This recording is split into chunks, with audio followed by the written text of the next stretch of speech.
अस्सलामुअलैकुम, मोहम्मद अज़हर सिद्दीक हाजिर खिदमत है।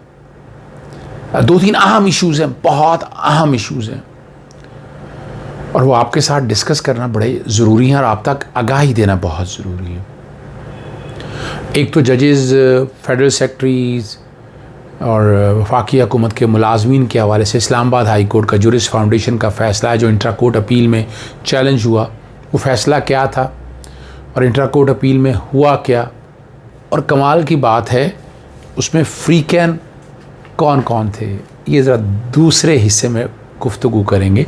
सबसे पहले तो आपके सामने गुफ्तगू करनी है कि जस्टिस काजी फाजीसा का नज़रसानी जिसमें अलाउ हो गई थी, तफसीली फ़ैसला अभी तक क्यों नहीं आया है।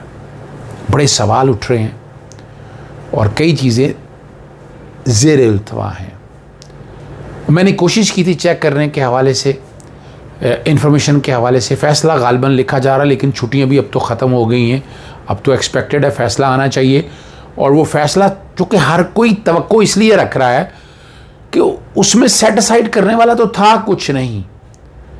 कोर्ट ने भिजवाया था कि FBI उसकी इंक्वायरी और इन्वेस्टिगेशन करे और मामला वापस भिजवा दे सुप्रीम जुडिशल काउंसिल को। जज के अगेंस्ट तो कोई ऑब्जर्वेशन नहीं थी, ना हाई जस्टिस काजी मिसेस सरीना ईसा की अगेंस्ट थी। बहरहाल वहाँ एक FBI ने पूरी तहकीक की और एस्टैब्लिश हो गया कि सोर्स ऑफ फंड नहीं है, प्रॉपर्टीज होल्ड कर रहे हैं, मनी ट्रेल नहीं है, एग्रीकल्चरल इनकम कोई नहीं है, और जितनी आमदन है वो आमदन कोई तकरीबन 1.5 करोड़ के करीब है, तो 10.5 करोड़ 9.5 करोड़ के करीब टैक्स लगाया, कुछ 3.5 करोड़ के करीब। और ये बात भी सामने आ गई जो पैसे बाहर भिजवाए गए थे वो किस मकसद के लिए, बच्चों के पढ़ने के लिए भिजवाए गए, तो जायदादें कैसे ख़रीद ली।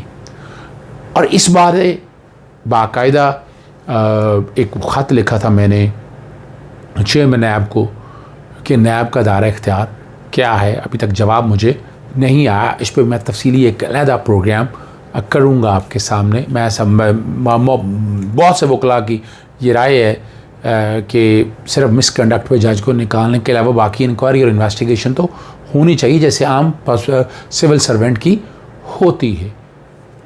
लेकिन एक जो सवाल बार बार पूछा जा रहा है मुझसे और मैं क्लैरिटी के साथ बता चुका हूँ, FBI की रिपोर्ट को एक तरफ रख दिया जाए, सुप्रीम जुडिशल काउंसिल आज भी अपना इख्तियार आइन के आर्टिकल 209 के तहत इस्तेमाल कर सकती है।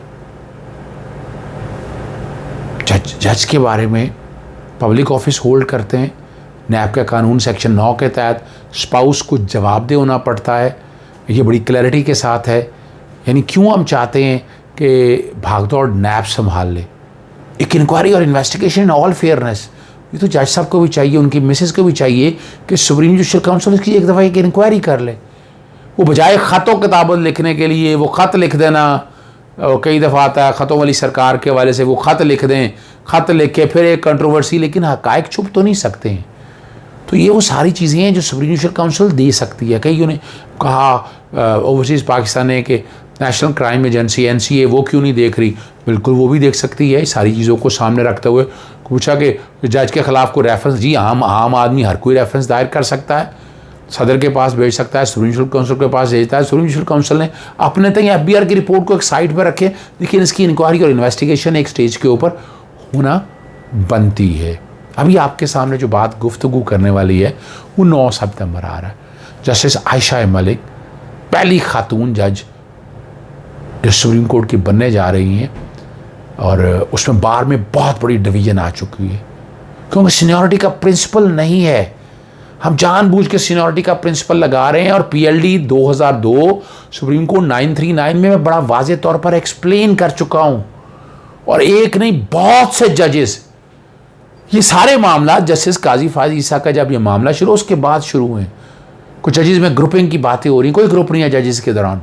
जजेस ने मेरिट पे काम करना है, उनका इससे कोई ताल्लुक नहीं है, और उन्होंने आईने पाकिस्तान 1973 की पासदारी करनी है। आर्टिकल 177 में कोई सीनियरिटी का प्रिंसिपल नहीं है। हम पता नहीं क्यों सीनियरिटी का, और यहाँ लाहौर हाईकोर्ट में एक डिबेट हुई थी बाकायदा, वहाँ हामिद खान साहब जवाब नहीं दे पाए। वहाँ बाकायदा इस हवाले से बड़ा क्लैरिटी के साथ और मैंने एक बड़े वाज़ेह तौर पर आपको बात कही थी कि जजेस जब तैनात करना है तो फिर तो अगर सीनियरिटी का लाना है तो फिर तो सेशन जजेस भी सीनियरिटी की बेस पे तैनात होंगे, हाई कोर्ट के जजेस। आपने अगर सुप्रीम कोर्ट का तैनात करना है, फ्रेश अपॉइंटमेंट है, तो सीनियरिटी का यहाँ सेशन जज में भी नहीं होती है, तो वहाँ क्या करेंगे आप? वजह है कि आइन ने नहीं किया और फिर पार्लियामानी कमेटी ने लिख दिया कि तरमीम की जाए, इस हवाले से तरमीम तजवीज़ भी कर दी। फिर तो बात क्लैरिटी के साथ आगे ना रह क्या गया इसमें, अब तो क्या कुछ नहीं रह गया इसके अंदर। तो जब आपकी मुकन्ना जो है लेजिस्लेचर तरमीम करेगी तब देखा जाएगा ना क्या होना है और क्या हालात और वाक़यात सामने आने हैं। तो अभी तो बड़ी सीधी सी तारीख़ है। वकला ने हड़ताल का ऐलान किया। कौन से वकला ने?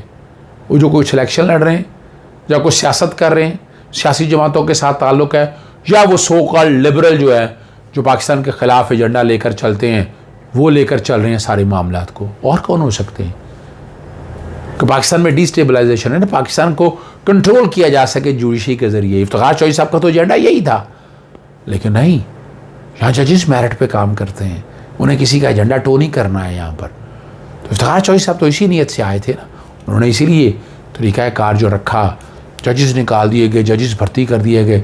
हमें भी ट्रक की बत्ती के पीछे लगा दिया जनाब, PCO पता नहीं क्या क्या कुछ हमें इन चक्रों में डाल दिया। आम आदमी का PCO से क्या ताल्लुक़ है? आम आदमी को इंसाफ चाहिए, मेरिट पे चाहिए। और यहाँ 60 सियासतदानों ने जरगलमाल बनाया हुआ है सारे निज़ाम को कि जनाब करप्शन कुछ नहीं है, करप्शन कोई नहीं है। और भाई सबूत सारे आ चुके हैं, अदालतों में चल रहे हैं, डे टू डे ट्रायल, 2 में सजाएं हो चुकी हैं। किसने कहा करप्शन नहीं है? वो 9 तारीख का जो हड़ताल और एहतजाज है वकला को, वो नाकाम होना है। अब ज़बरदस्ती अब अदालतों में अब हेयरिंग अटेंड करने से रोक नहीं सकते हैं, ये करेंगे तो ये फौजदारी जराइम है। और वकला को इनमें हाथों में नहीं आना चाहिए, कानूनी जंग लड़ें, चाहे जाके चैलेंज करें, जो तरीक़ाकार है। बदमाशी नहीं हो सकती है। अभी तक लतीफ़ अफरी साहब ने कौम से माफ़ी नहीं मांगी, जो पंजाबी वकला के बारे में उन्होंने बात की है, उन्हें माफ़ी मांगनी चाहिए।